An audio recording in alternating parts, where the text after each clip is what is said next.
बुद्ध के संग सबके लिए खुले रहते थे।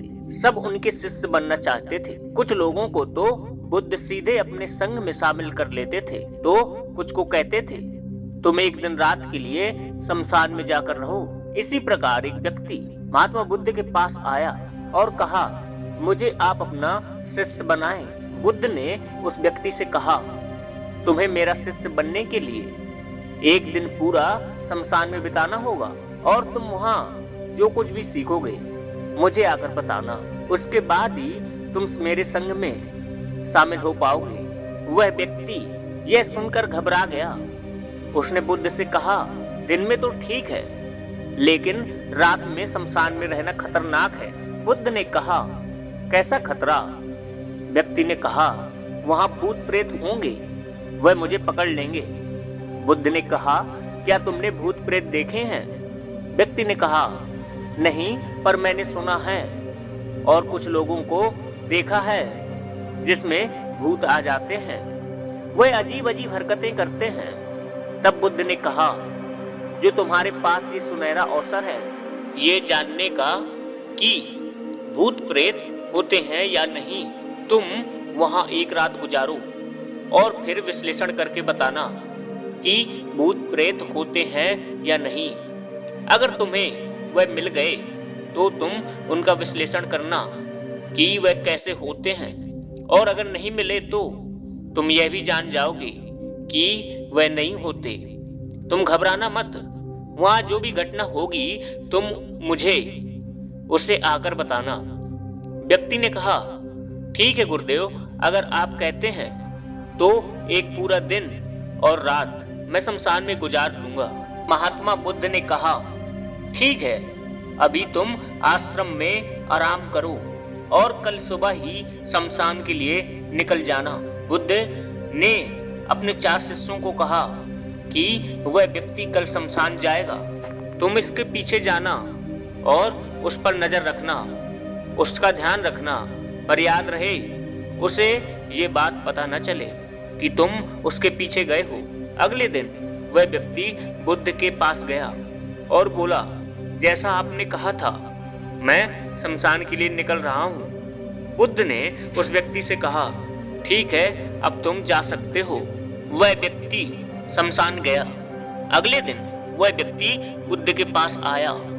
बुद्ध उसे देखकर मुस्कुराए और बोले कि तुमने एक दिन पूरा गुजारा, तुमने क्या देखा और क्या सीखा? व्यक्ति ने कहा, मैं वहां सुबह सुबह गया। कुछ देर बाद मैंने देखा कि कुछ लोग एक अर्थी लेकर आ रहे हैं। कुछ लोग सामान्य थे तो कुछ लोग बेहद खुश थे। वह कह रहे थे कि उस व्यक्ति ने अच्छे कर्म किए हैं, यह बहुत किस्मत वाला है। उस बुजुर्ग के बेटे ने अपने पिता की चिता को अग्नि दी। वह कुछ देर वहां खड़ा रहा। उसके बाद एक एक करके सब लोग जाने लगे।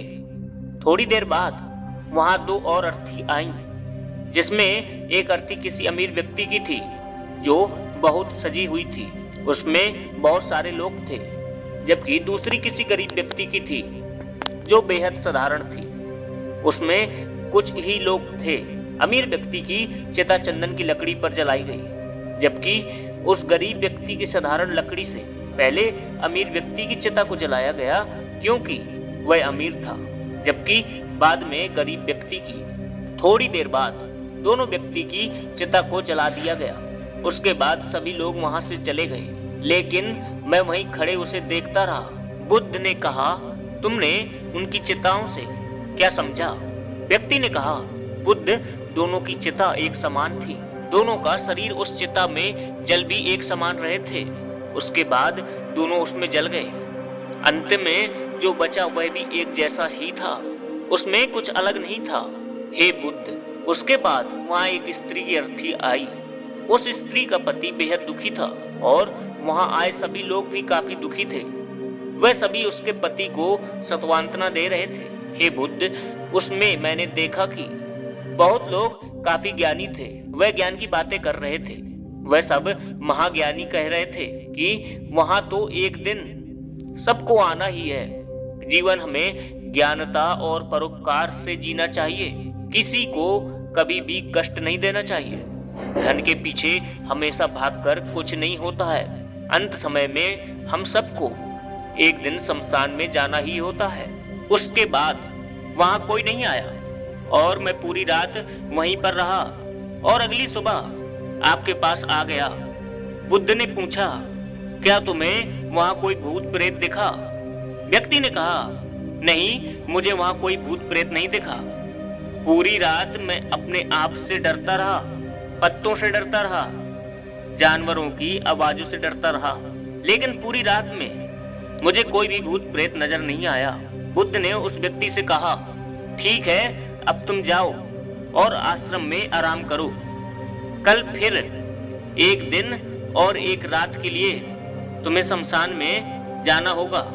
वह व्यक्ति यह सुन बोला, आप कैसी बात कर रहे हैं? आपके कहने पर आज मैं पूरा दिन वहां रुका। वह समय मैंने कैसे काटा है मैं ही जानता हूं। अब मैं दोबारा वहां नहीं जाऊंगा। बुद्ध ने कहा, देखो, जो खास चीज तुम्हें वहां जाकर मिलनी चाहिए वह तुम्हें अभी तक नहीं मिली है। तुम एक दिन और वहां रुको, तुम्हें वह अवश्य मिल जाएगी। व्यक्ति कहता है, ठीक है, मैं आपके कहने से एक बार और चला जाता हूं। यह कह वह व्यक्ति आश्रम में जाकर आराम करने लगा। अगले दिन वह व्यक्ति फिर बुद्ध का आशीर्वाद लेकर वहां से शमशान के लिए चला गया। एक दिन पूरा बीत आकर वह अगले दिन फिर बुद्ध के पास आया। बुद्ध ने पूछा, तो तुम्हें वह चीज मिली? व्यक्ति ने कहा, हाँ, मुझे वह मिला। बुद्ध ने पूछा, तो बताओ तुम्हें वहां क्या मिला? व्यक्ति ने कहा, मैंने देखा कि कुछ लोग शाम को मुझे अर्थी पर लेकर आ रहे हैं। मेरे पीछे कुछ 15-20 लोग चल रहे हैं और मुझे 4 कंधों पर उठा रखा है। मेरे पिता आगे आगे चल रहे हैं। कुछ लोग मेरे ऊपर फूल फेंक रहे हैं और कुछ लोग मेरे रिश्तेदार हैं, मेरे पीछे चल रहे हैं। वह लोग बेहद दुखी हैं। मेरे पिता और भाई भी बेहद दुखी हैं। कुछ उन्हीं में से दुखी होने का नाटक कर रहे हैं, तो कुछ लोग मेरे पिता को सांत्वना दे रहे हैं। वहीं दूर खड़ा मेरा भाई बेहद दुखी है। कुछ लोग उसे सांत्वना दे रहे हैं कि तुम ही अब इस सबके इकलौते वारिस हो। तो कुछ लोग कह रहे हैं, ये गलत हुआ।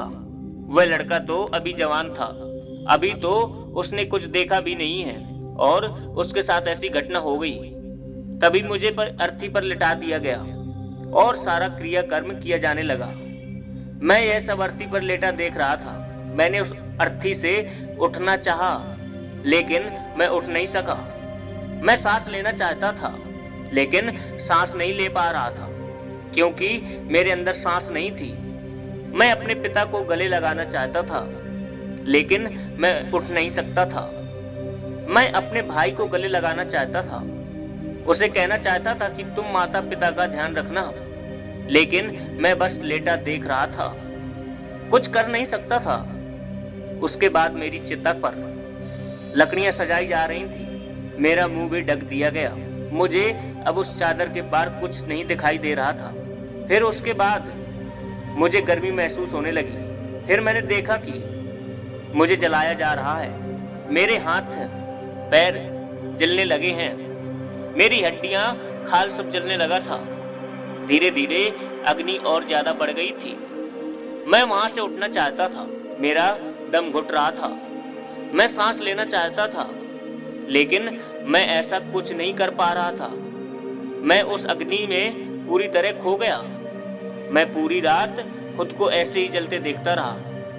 मैंने देखा कि अंतिम रूप में मेरे पास केवल मेरी राख ही बची हुई है। उस पूरी रात ना तो मैं डरा, न ही मुझे डर का एहसास हुआ। पता नहीं कहाँ मैं पूरी रात खोया हुआ था।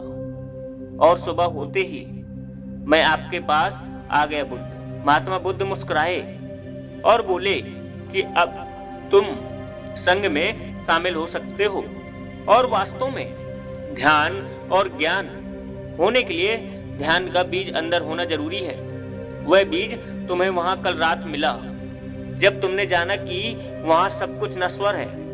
इस दुनिया में सभी व्यक्ति शमशान में जाने के बाद ये तो देख लेते हैं कि सभी को वहां जाना है, लेकिन जैसे ही वहां से निकलते हैं वह सब भूल जाते हैं और फिर अपनी जिंदगी वैसे ही हो जाती है। वैसे ही कर्म करते हैं, वैसे अधर्म करते हैं, वैसे ही लालच करते हैं और वैसे ही क्रूरता दिखाते हैं। और जैसे ही शमशान में जाते हैं सब धार्मिक हो जाते हैं। पहली बार जब तुम शमशान में गए तो तुम भी उन्हीं ज्ञानी व्यक्तियों की तरह थे, जैसे कि वहां सभी महाज्ञानी व्यक्ति आते हैं।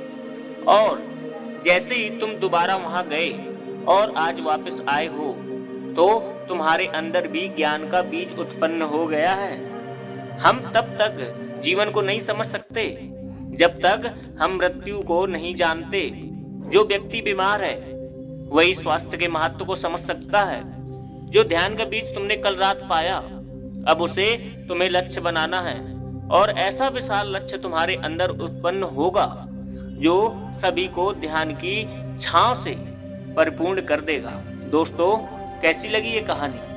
अगर इस कहानी से आपको कुछ सीखने को मिलता है तो प्लीज चैनल को सब्सक्राइब और वीडियो को लाइक जरूर कर दें। आखिरी तक बने रहने के लिए बहुत बहुत धन्यवाद।